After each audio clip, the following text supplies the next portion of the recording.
La batalla que liberó a Gran Bretaña de la amenaza de invasión por parte de los ejércitos de Napoleón Bonaparte no tuvo lugar en tierra, sino en el mar. En un choque brutal y sangriento, no lejos del puerto español de Cádiz, la flota franco-española del almirante Villeneuve quedó totalmente cercada por barcos británicos dirigidos por el almirante Lord Nelson, el mayor héroe naval de la nación.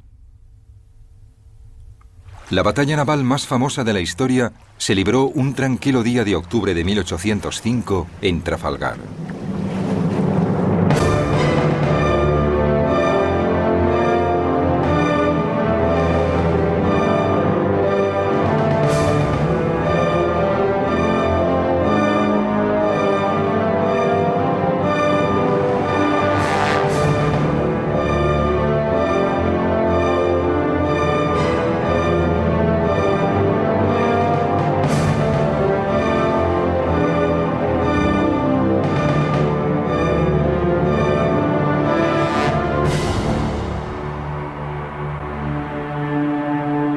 Trafalgar.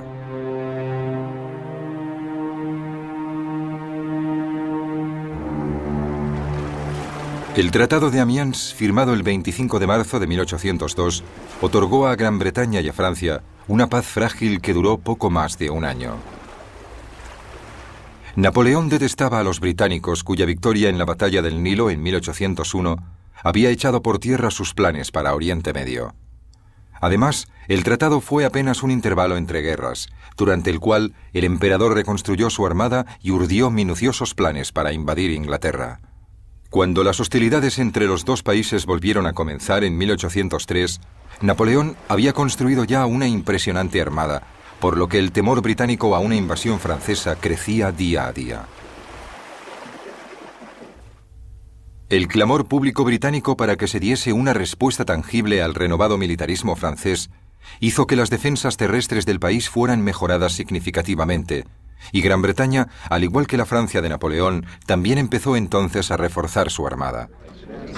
En 1803 se unieron a ella otros 20.000 hombres, muchos de ellos reclutados obligatoriamente en la marina mercante, y en un frenesí constructor se botaron 80 nuevos barcos de guerra en un período de apenas 12 meses. Aunque no se hubiera producido este rápido aumento de su flota, a principios del siglo XIX Gran Bretaña ya poseía la armada más profesional del mundo, formada por marinos experimentados y disciplinados, ejercitados por un entrenamiento de primer orden que los convertía en una formidable fuerza de combate. Hay varias maneras de juzgar la eficacia de una armada. Y creo que deberíamos empezar por echar un vistazo a los oficiales. Los oficiales de la Marina Real se conocían entre ellos desde hacía mucho tiempo. En realidad, habían empezado juntos como aspirantes a oficiales a los 10, 11 o 12 años de edad. Y cuando se convertían en capitanes, llevaban ya unos 30 años en el mar. Eso quería decir que había un cuerpo de oficiales con una gran experiencia como marinos y mucha habilidad con la artillería. Los franceses, por el contrario, acababan de pasar por una revolución y casi todos sus aristócratas habían sido guillotinados. Y la Marina Real Francesa anterior a la revolución había sido una organización muy aristocrática. Todos los que tenían alguna vinculación con la nobleza habían huido del país para evitar ser guillotinados o sufrir cualquier otro de los castigos a los que se sometía a los representantes del antiguo régimen, como se denominaba. El almirante Villeneuve, como sus oficiales superiores, pertenecían al segundo o incluso al tercer nivel de comandantes navales franceses. Y esto, que en lo más alto de la jerarquía no era bueno, se repetía en todos los estratos hasta el más bajo. Las tácticas navales bélicas británicas y francesas eran muy distintas. Las francesas durante la batalla solían ser defensivas, para limitar el daño que se pudiera infligir a sus barcos e incrementar sus posibilidades de huida, en lugar de luchar por una victoria decisiva. Cuando los franceses se dieron cuenta de que no podían medirse en combate con la Marina Real, decidieron intentar inmovilizar a los barcos británicos. En el momento del ataque, un artillero francés disparaba mientras el barco se aproximaba, lo que significaba que dicho artillero disparaba contra las jarcias enemigas. Por lo tanto, los franceses siempre disparaban para evitar el movimiento de sus enemigos, mientras que los británicos disparaban a los cascos de los barcos enemigos para intentar hundirlos. La Marina Real había conservado la tradición de utilizar armas que fueran principalmente asesinas de barcos.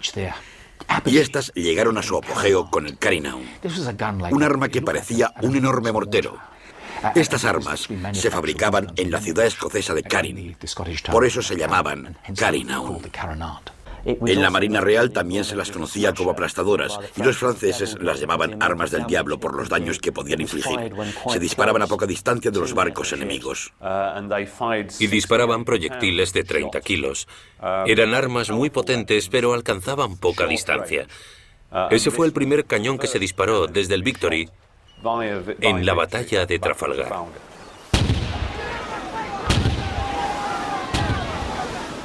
De las variadas tácticas que se utilizaban para causar daños en los barcos enemigos y matar a los que iban a bordo, barrer un barco era la más efectiva. Para conseguirlo, un buque debía pasar junto a la popa de su oponente, desde donde podía lanzar los proyectiles de sus cañones de popa a proa. Eso permitía concentrar la potencia de todo el lado contra la zona más débil del barco enemigo. Así evitaban que el enemigo maximizara su potencia de fuego mientras se maximizaba la propia. Cualquier objetivo del barco que se pudiera alcanzar, se alcanzaba. Si estás disparando a través de la popa del barco, puedes darle a cualquier parte del barco. Puedes darle a los 3 mástiles si lo deseas. Cuando no era posible llevar a cabo las complicadas maniobras que se necesitaban para barrer un barco durante el fragor de la batalla, los buques luchaban costado, con las bordas casi tocándose y los cañones disparando a bocajarro contra el enemigo. El combate costado con costado, que se había convertido en la manera más común de atacar un barco enemigo, había evolucionado desde el siglo XVI. Principalmente lo que se solía hacer era ponerse en paralelo al navío adversario y disparar con los cañones. La desventaja de luchar costado con costado era que se tardaba mucho tiempo en tener algún efecto sobre el buque atacado. Era totalmente increíble la cantidad de impactos que un barco de 3 gruesas cubiertas de madera de teca y un casco fabricado también con teca podía llegar a soportar. Cuando Nelson escribió en su famoso memorándum antes de la batalla de Trafalgar que ningún capitán puede equivocarse mucho si coloca su buque junto al del enemigo, hablaba por experiencia.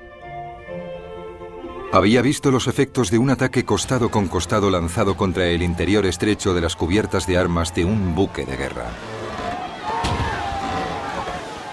El efecto del fuego disparado desde otros buques al costado de un barco lo que producía era romper la madera del lugar del impacto en enormes y peligrosas astillas que volaban en todas direcciones por las cubiertas de armas inferiores, causando un caos absoluto y graves heridas a los hombres. A menudo provocaban la muerte, pero más frecuentemente infligían importantes mutilaciones. Los artilleros ingleses eran más rápidos en la tarea de cargar sus armas que los de la Marina francesa, principalmente por su nivel de formación. Además, tenían mejor puntería que sus homólogos franceses. Todos los cañones se cargaban por su boca, pero los artilleros disponían de diferentes tipos de munición, según el objetivo que intentaran alcanzar. Los proyectiles redondos y sólidos se disparaban para causar daños estructurales. Los proyectiles de barra, que eran 2 balas de cañón unidas por una barra de acero, se lanzaban girando por el aire para atacar los mástiles. Igualmente existía el proyectil de cadena, que era una bala de cañón partida en 2 mitades, unidas por una cadena que cuando se disparaba daba vueltas por el aire para alcanzar las velas y las jarcias. Y finalmente estaba lo que se llamaba proyectil de racimo, que era un paquete formado por 9 balas de cañón de 1 kilo, envueltas juntas con lonas y cuerdas. Esta era como un arma antipersona porque cuando se disparaba, la lona y las cuerdas se quemaban y entonces se liberaban las pequeñas balas que barrían la cubierta del enemigo. Normalmente este tipo de arma se disparaba contra grupos de abordaje en las cubiertas enemigas. Los británicos eran unos enemigos particularmente temibles cuando abordaban un barco. En una famosa ocasión, los 50 hombres que formaban la tripulación del Speedy consiguieron dominar y vencer a los más de 300 marineros de un navío francés. Más frecuentemente, sin embargo, los barcos izaban bandera blanca y se rendían antes de que el combate cuerpo a cuerpo tuviera lugar. El combate cuerpo a cuerpo durante las acciones de abordaje, por ejemplo, era brutal. Y en estas luchas cuerpo a cuerpo se usaba lo que fuese para infligir heridas al enemigo, ya fuera una daga, un hacha, un mosquete, una bayoneta, lucios de abordaje, palos o trozos de madera. Cualquier cosa que se pudiese empuñar o con la que se pudiese golpear a otro hombre se utilizaba para intentar hacerse con el control del barco enemigo.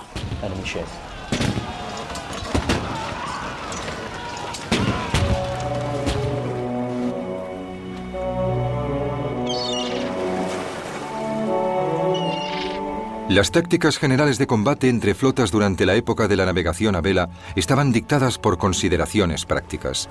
El hecho de que las armas y los cañones se instalasen principalmente a los costados del barco significaba que no podían avanzar y al mismo tiempo disparar al enemigo. Los navíos luchaban a menudo en línea, costado con costado, como en las batallas de Copenhague y del Nilo de 1801. La táctica de poner los barcos en línea estaba pensada para maximizar la potencia de fuego. Si ponías tus buques en una línea continua, todos ellos podían tener sus costados dirigidos hacia el barco que se acercaba. La línea de batalla también era una excelente formación defensiva, ya que si los barcos seguían su orden, reducía la posibilidad de que el enemigo pudiera romper la línea. Cuando rompes la formación en línea de los barcos enemigos, tu embarcación navega en medio de dos de ellos.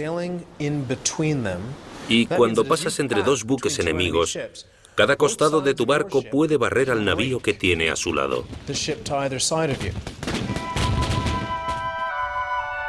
Desde 1803, Napoleón había estado reuniendo a sus ejércitos en Boulogne, esperando el momento adecuado para atacar Inglaterra. Pero habían transcurrido ya 2 años y la ocasión aún no había llegado, por lo que los campamentos se habían convertido en poblados semipermanentes. Uno de los problemas de tener una flota inactiva es que la tripulación va perdiendo sus capacidades marinas y bélicas. Entrenarse en un puerto no puede compararse a un entrenamiento en alta mar. No hay modo alguno de compararlos. Otro de los problemas de estar en puerto continuamente es que se producirán deserciones. La tripulación se marchará a tierra firme o decidirá que está hastiada y que quiere irse. A otros les complacerá estar en puerto. Empezarán a relacionarse con la gente de la ciudad y se emborracharán. Generalmente se volverán descuidados, gordos y muy perezosos. Hay que comparar el estado de los franceses y de los españoles en el puerto de Cádiz con el de los miembros de la Marina Real Británica, tras 22 meses de incansable entrenamiento en sus buques hostigados por las tormentas. Con cada semana que transcurría, Napoleón se iba impacientando más, porque sus planes se veían obstaculizados y frustrados por Sir William Cornwallis, cuyos buques bloqueaban todos los puertos entre Brest y el Ferrol.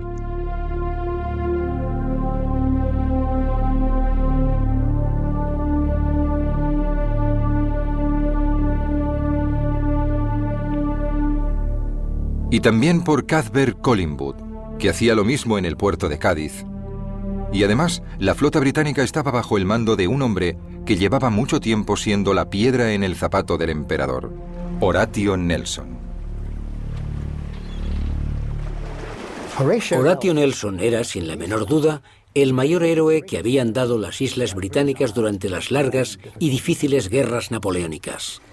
Quizá su mejor cualidad fuera la manera en que inspiraba a todo el mundo, desde sus vicealmirantes y sus capitanes a los marineros rasos y soldados, haciéndoles sentir que formaban parte de una hermandad muy exclusiva. Velaba por sus hombres, así que estos tenían muy buen concepto de él. Los subordinados de Nelson le adoraban. Y una de las cosas más sorprendentes sobre este almirante es que sus subordinados temían decepcionarle. No querían hacer nada que provocara en él una mala opinión sobre ellos. Y esa clase de lealtad solo se consigue mediante un liderazgo impresionante. Nelson era un jugador, como Bonaparte, y corría riesgos sorprendentes. En la batalla del Nilo, por ejemplo, ningún hombre en su sano juicio habría hecho lo que él hizo. Pero Nelson, como Napoleón, tenía la habilidad de calcular los riesgos y, como dijo una vez, ninguna batalla naval puede librarse sin algún elemento de riesgo. Así que se arriesgaba. El gran historiador estadounidense Marne escribió que Nelson era la personificación del poder del mar, y creo que es correcto. En este caso, el comentario viene muy a propósito. Tras meses de negociación y no pocas amenazas, Francia y España firmaron un acuerdo formal en diciembre de 1804 que condujo a España a la guerra junto al bando de Francia. Con esta fuerza adicional, los franceses tramaron un plan para llevar lejos a la flota británica, hasta el Caribe, dándole de esta forma a los ejércitos de Napoleón tiempo suficiente para cruzar el canal y empezar la invasión de Inglaterra. Se propuso que Villeneuve zarpara hacia las Antillas, donde se escaparía de Nelson para unirse a las fuerzas de los almirantes Mississi y Gontham. Esta nueva flota volvería entonces a Europa y tomaría parte en la invasión. En cuanto se examina el plan de distracción de las Antillas, se nota que no está diseñado por un marino. Era un plan de Napoleón. Un plan diseñado por alguien que en realidad calculaba el ritmo de marcha de un ejército. Así que Napoleón, cuando lo planeó, pensó que podía llevar un ejército de Boulogne a Austerlitz en tantos días o semanas, e hizo parecidos cálculos para una flota. Sacaría a los británicos del medio, les llevaría a las Antillas y entonces cruzaría el canal. ¿Todo muy fácil? Pues no, no era fácil. Napoleón, no puede usted hacerlo, lo siento. Quizás pudiese hacerse en la época del vapor y de la radio, pero no podía hacerse en la de las velas. Sencillamente era imposible. Esta táctica de navegar hasta las Antillas daba por sentado que la flota aliada franco-española podía salir del puerto para dirigirse hacia las Antillas, y eso no era posible. No podían salir del puerto porque estaba bloqueado. Todos los intentos anteriores de los franceses por huir habían fracasado. El más reciente, el del 1 de enero de 1805, había salido mal debido a las terribles condiciones meteorológicas. Por fin, el 30 de marzo, Villeneuve consiguió escapar al bloqueo de Nelson. De acuerdo con el plan, zarpó a toda vela hacia la isla Martinica, en las Antillas. Por supuesto, Nelson emprendió la persecución de la flota francesa. Hasta ahí todo funcionaba según el plan francés. Por desgracia para Villeneuve, no había tenido en cuenta la velocidad a la que Nelson navegaría. Un trayecto que Villeneuve cubrió en 6 semanas y que había acabado con 1000 de sus hombres enfermos, fue recorrido por Nelson en apenas 3 semanas, llegando con sus hombres en forma y listos para luchar. La inesperada aparición de la flota de Nelson tomó a Villeneuve por sorpresa, ya que aún no se había unido a las flotas de Mississi y de Gontham. Presa del pánico, zarpó hacia aguas europeas, pero Nelson, que ya estaba enterado del plan francés, volvió rápidamente a Gibraltar.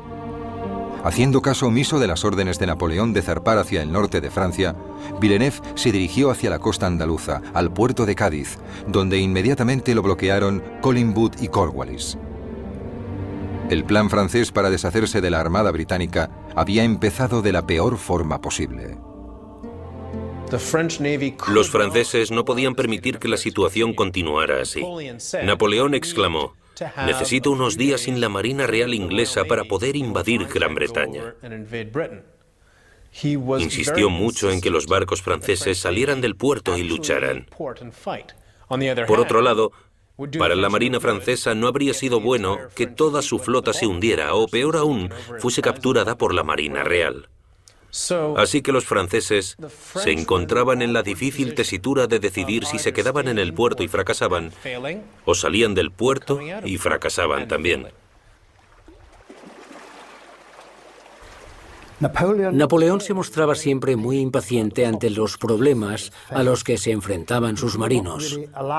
No permitía ni concebía que la mala dirección del viento o una fuerte corriente les hiciera imposible, en algunas ocasiones, llegar a ciertas citas en la fecha exacta que había anotado en sus órdenes generales. Hay un ejemplo de lo insensible que podía llegar a ser en lo referente a los marinos y al elemento naval. Estando en Boulogne el 20 de julio de 1804, ordenó una revista de barcos y tropas ante él, en la costa, sin tener en consideración el vendaval existente ni las advertencias en contra de los almirantes presentes, a uno de los cuales, el almirante Puy, despidió en el acto por criticarle. La acción tuvo como resultado que 20 barcos chocaran entre sí y que 2.000 soldados se ahogaran. Parece ser que Napoleón se marchó de vuelta a sus aposentos sin decir ninguna palabra. Napoleón había agotado toda su paciencia con Villeneuve.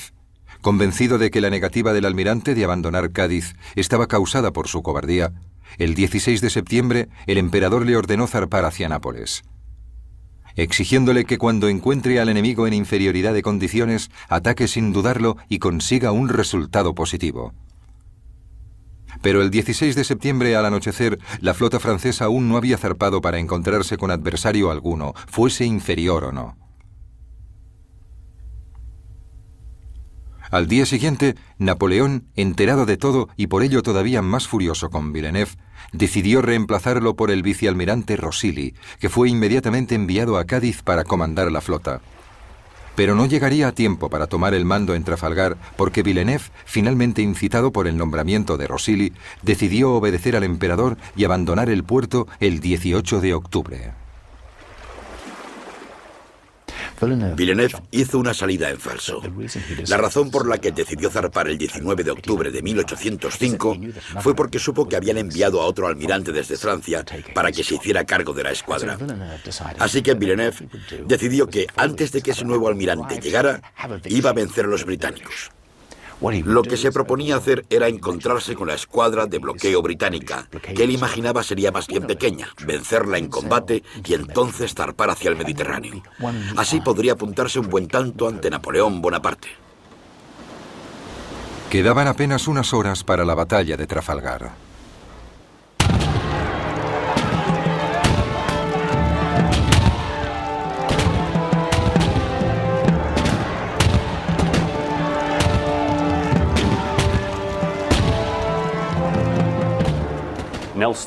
Nelson se dio cuenta de que habría un gran número de barcos importantes en cada flota y decidió que para ganar con claridad y para hacerlo antes de que terminara el día, tenía que proceder de forma totalmente diferente a cuanto se consideraba normal en esa época.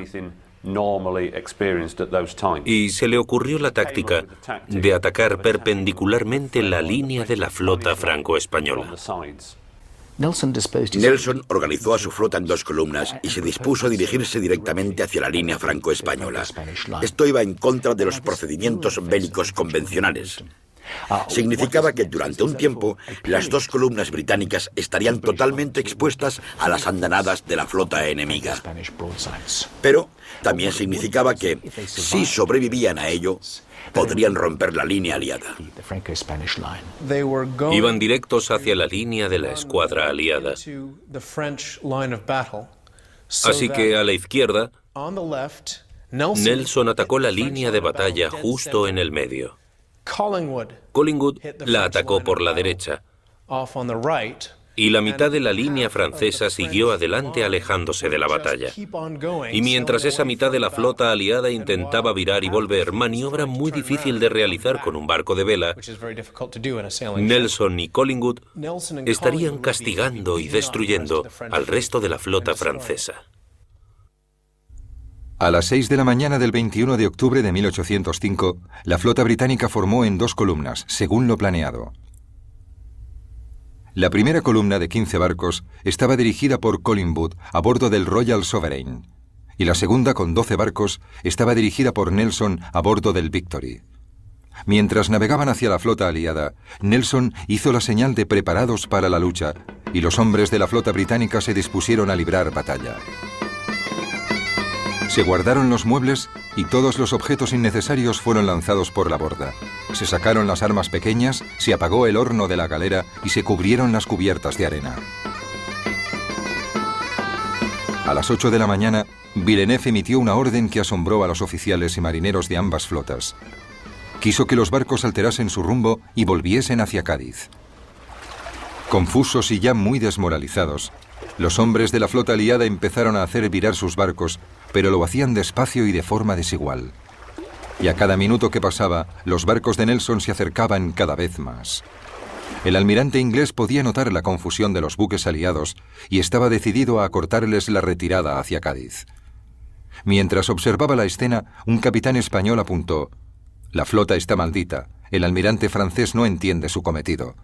Fue un comentario certero sobre las posibilidades de la flota aliada.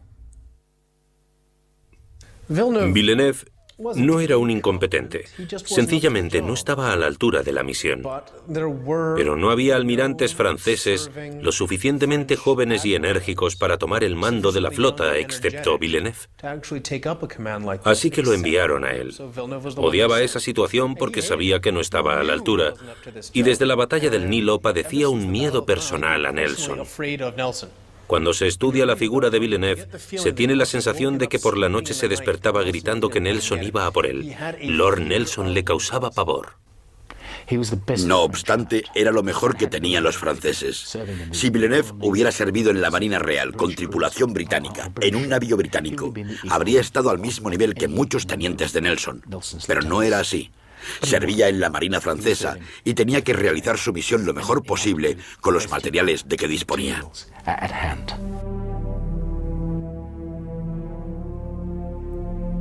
Las dos columnas británicas continuaron acercándose a la frágil línea aliada. Nelson se dirigió al centro y Collingwood a la retaguardia. Incluso entonces, la astuta mente táctica de Nelson buscaba la forma de ganar ventaja sobre su enemigo. Les atacaré inmediatamente, si puedo, a un tercio del barco de cabeza. Creo que eso sorprenderá y confundirá al enemigo. Nos llevará a una batalla desordenada, y eso es lo que quiero. Situó al Victory donde quería. El Victory era su buque insignia, así que decidió que sería el que dirigiera su columna, y por ello sería el que se encontraría en la posición más difícil, más precaria y más vulnerable al ataque de la línea aliada. Mientras se aproximaban, el capitán Hardy, el capitán del Victory, le preguntó a Nelson: ¿por dónde quiere que cruce, señor? A lo que Nelson respondió: no me importa, apunte al barco más cercano. A las 11:25, Nelson dio la famosa señal.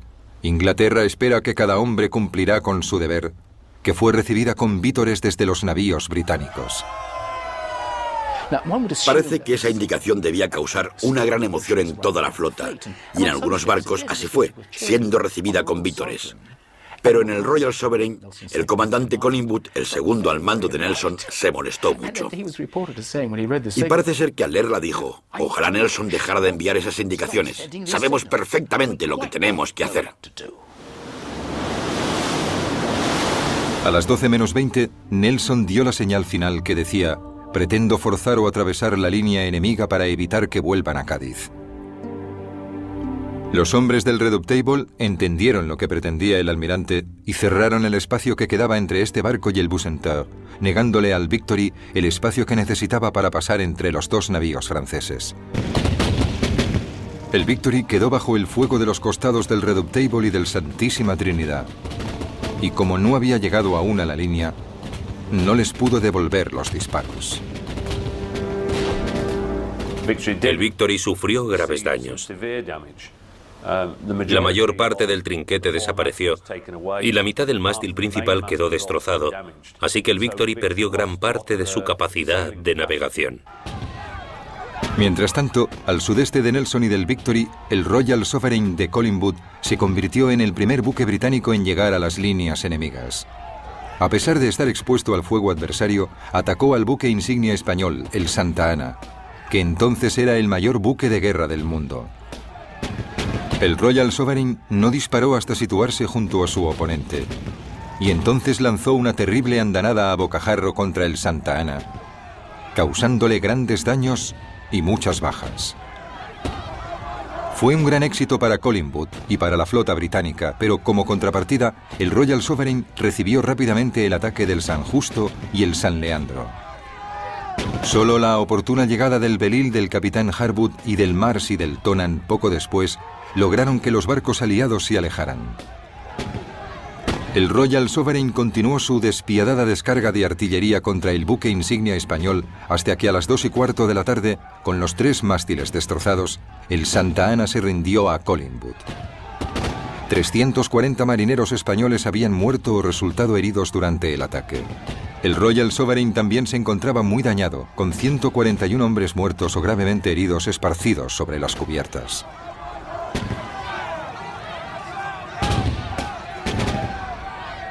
El día de la batalla, el viento era apenas una brisa, lo que significaba que las flotas enemigas solo podían dejarse llevar lentamente la una hacia la otra.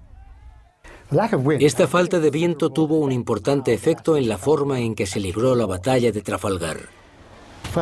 Primero estaba la columna de Collingwood, a la derecha, que había entrado en acción y estaba en plena lucha 1 hora antes de que Nelson, en la columna de la izquierda, hubiera empezado a combatir.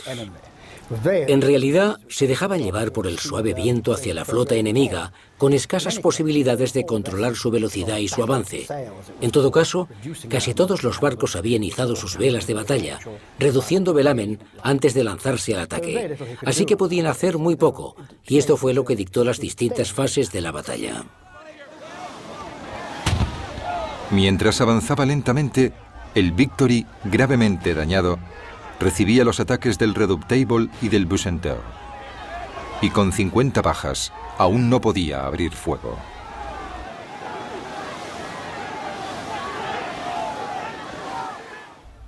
Finalmente, a la 1 de la tarde, el Victory rompió la línea aliada y se colocó en posición para barrer al Bucentaure.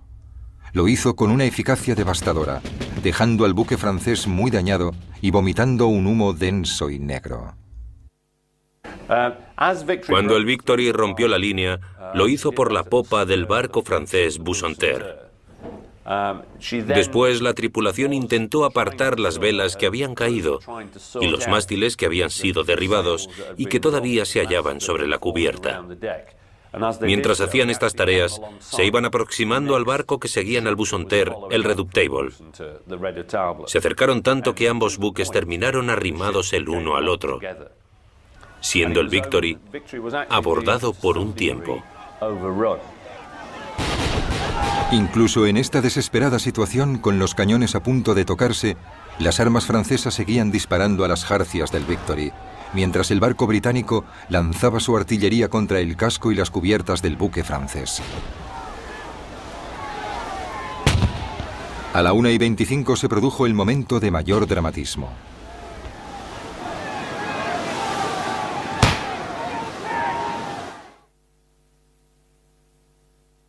Cuando el fuego enemigo alcanzó a Nelson, este iba y venía nerviosamente por el castillo de popa junto a Hardy. No había mucho más que pudiera hacer.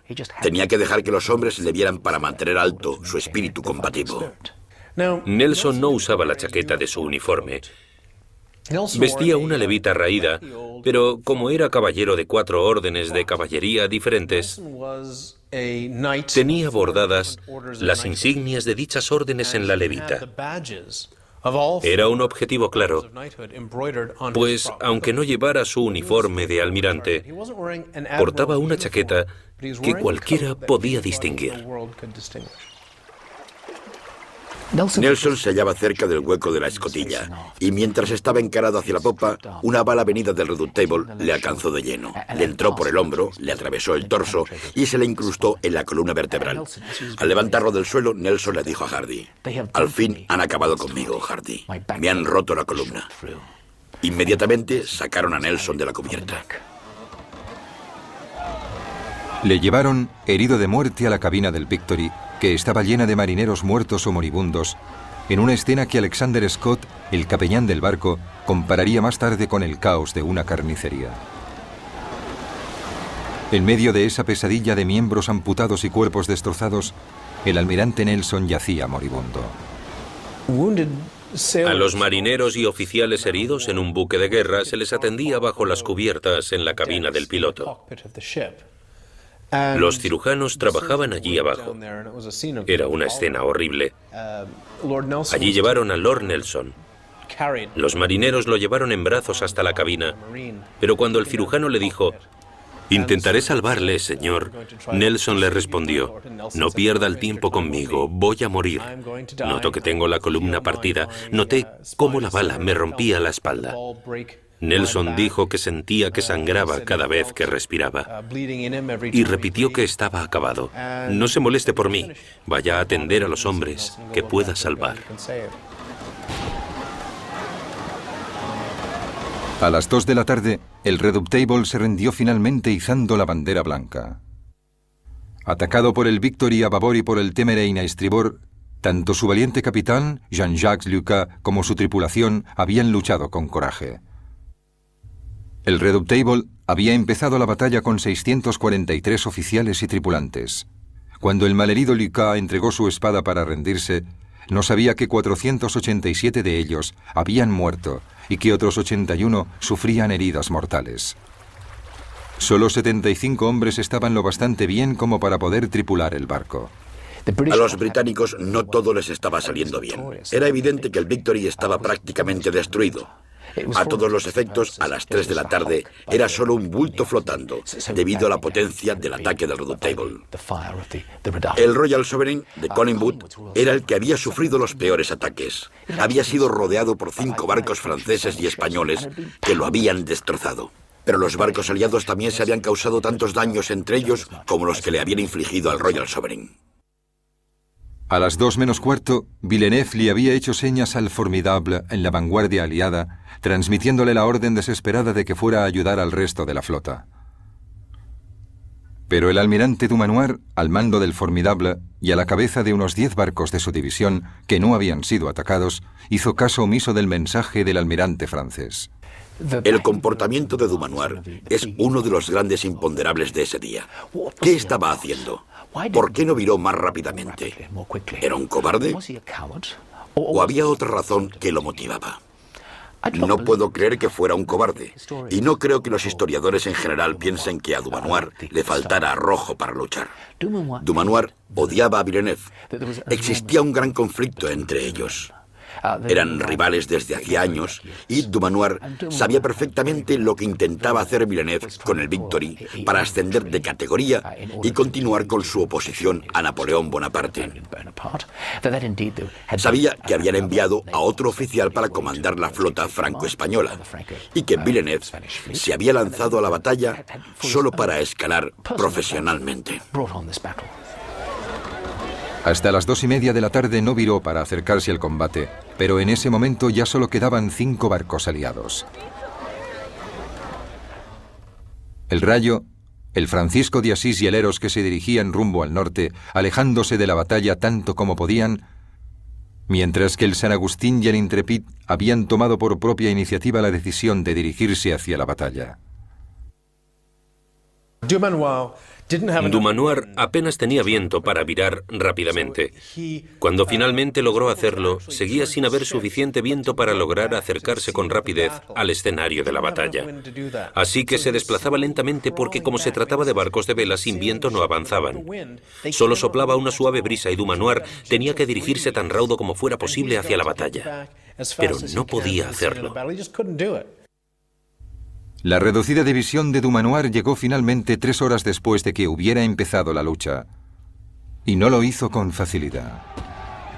El Mont Blanc y el Intrepid consiguieron navegar el uno hacia el otro, mientras que el Neptuno fue atacado por el Minotaur y por el Spearhead, que le disparó hasta que se rindió a las 5:10. A las 3 de la tarde, Dumanoir atacaba al Spearhead y al Minotaur, produciéndose un auténtico caos. Había mucha lucha, muchas balas yendo y viniendo, muchos buques combatiendo, con grupos de abordaje pasando de un barco a otro, y no había manera alguna de saber cómo acabaría la batalla. El propio Dumanoir se llevó los navíos restantes lejos del alcance de la flota británica. A las 4:15 de la tarde, tras sufrir nuevos ataques por parte del Leviathan, el Bucentaure, con Villeneuve a bordo, izó la bandera blanca. Había sufrido tantos daños y pérdidas que apenas un oficial y 5 hombres se rindieron al capitán del Conqueror. El Leviathan, También logró acabar con el San Agustín, que perdió casi 400 hombres. En cambio, solo 26 hombres del Leviathan murieron o resultaron heridos. El diario de a bordo del HMS Victory describe que el fuego parcial continuó hasta las 4:30 de la tarde. Sin que se le informase de la victoria, el honorable Lord Vizconde Nelson KB murió a causa de su herida.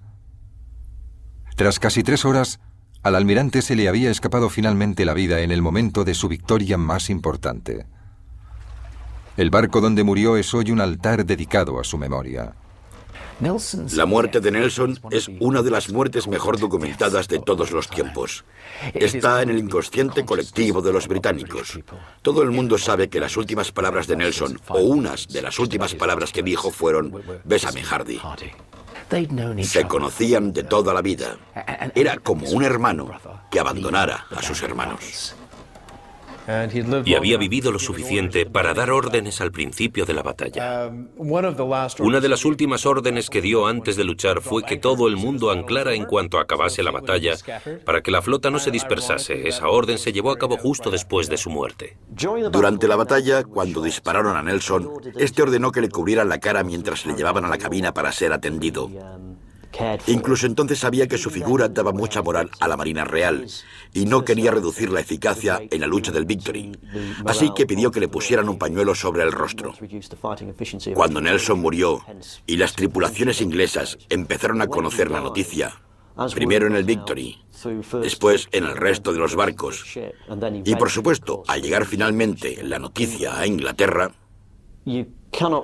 no se pueden imaginar el golpe que supuso para todos ellos, porque realmente pensaban que era un ser invencible y que les conduciría a victorias aún mayores. Normalmente, cuando los británicos se enteraban de alguna gran victoria, lo celebraban por todo lo alto. Se disparaban armas en los parques y en la Torre de Londres. Sin embargo, esta vez se produjo un gran sentimiento de pérdida porque Nelson había muerto. No fue una celebración alegre. Sentían que aunque hubiesen logrado una gran victoria y gran parte de la flota franco-española hubiese sido capturada o se hubiese hundido, habían sufrido un daño irreparable porque Nelson, su héroe, había muerto. La batalla de Trafalgar terminó a las 6:15, cuando el buque imperial francés Aquile desapareció en una enorme explosión que aniquiló a casi 500 hombres. Fue el último acto sangriento de un día horrible, y en toda la flota empezó el terrible y solemne proceso de reparar los barcos y curar los cuerpos destrozados. La flota francesa y española perdió más de 4.400 hombres y acabó con 2.500 heridos. Es un cálculo aproximado de la flota aliada. La Armada Británica perdió a 449 hombres, más o menos un 10% de los muertos de la flota franco-española. Y acabó con 1.200 heridos. Más o menos la mitad de los heridos de la flota aliada.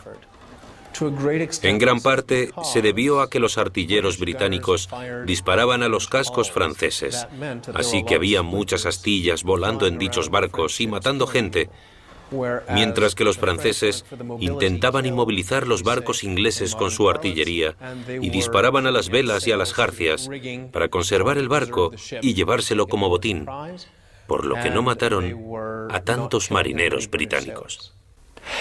Los ingleses inicialmente se llevaron 17 barcos franco-españoles como botín. Un barco explotó de manera espectacular y la noche del 21 de octubre estalló una tormenta que hizo perder 13 más. Así que el botín total fue de apenas 4 barcos.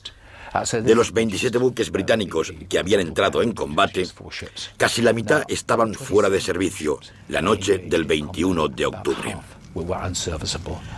Así que no fue una victoria fácil. Los franceses y los españoles habían luchado muy duro y habían causado grandes daños en los barcos de la Marina Real. Después de Trafalgar, el Victory quedó seriamente dañado. Lo repararon y continuó en activo hasta 1812. Durante el periodo comprendido entre 1808 y 1812, lo comandó el almirante Simérez en el Báltico. Después volvió a Portsmouth, donde estuvo anclado como buque insignia del puerto hasta 1921, cuando lo retiraron al dique seco, donde todavía sigue. Sin embargo, igual que entonces, sigue siendo, y ojalá así sea para siempre, un barco al servicio de la Marina Real. Actualmente es el barco en servicio más antiguo del mundo, como indica la bandera de la insignia blanca, y tiene asignada tripulación de la Marina Real a bordo. Si el resultado de la batalla de Trafalgar fue decisivo desde el punto de vista estratégico, sus efectos sobre vencedores y vencidos fueron también profundos. Convirtió a Gran Bretaña en la mayor fuerza naval del mundo durante más de un siglo, y a Nelson en una leyenda. Conservado en alcohol, su cuerpo fue devuelto a Inglaterra, donde recibió funerales de Estado. Villeneuve, capturado, fue repatriado un año después, suicidándose en circunstancias sospechosas al poco de regresar a su país. Muchos afirmaron que la batalla de Trafalgar había salvado a Gran Bretaña del inminente peligro de invasión. De hecho, no fue así. Napoleón había cancelado todos los preparativos para la invasión al saber que el almirante Villeneuve había entrado en Cádiz unos días antes. Y el día de la batalla de Trafalgar se hallaba en Alemania, involucrado en plena campaña de Somme. Así que no salvó a Inglaterra de una invasión inmediata. Otros historiadores han señalado que Trafalgar no detuvo el programa de construcción de buques franceses y que en 1814 la marina francesa era mucho más poderosa de lo que había sido en 1805 y que empezaba a equipararse en fuerza con la Marina Real. Una vez dicho esto, es fácil minimizar la batalla de Trafalgar y sus consecuencias sobre la historia europea. Pero la verdad es que tuvo una enorme importancia. Sin flota, Bonaparte no podía cruzar el canal, ni podía invadir Gran Bretaña. Sin flota, Francia no podía desafiar a la Marina Real por el dominio del Mediterráneo. Así que, después de Trafalgar, a Gran Bretaña dejó de preocuparle una invasión francesa. Después de Trafalgar, el mar Mediterráneo se convirtió en un lago inglés. Después de Trafalgar, Francia se convirtió en una potencia únicamente continental, lo que quiere decir que no podía conquistar más colonias en ultramar ni recibir productos de esas colonias. Tenían que apoyarse únicamente en los recursos que tenían en Europa. El sueño de Napoleón de invadir Inglaterra había sido destruido para siempre, aunque la derrota no menguó su ambición. El despótico soberano ya había llevado su gran armée lejos de las costas del norte de Francia, a Austria, donde le esperaban las glorias de Austerlitz. El desgraciado Villeneuve, que tras la batalla de Trafalgar observó que tanto coraje merecía un destino mejor, fue el que mejor resumió la apremiante situación de la armada de Napoleón, que había recibido tan brutal golpe.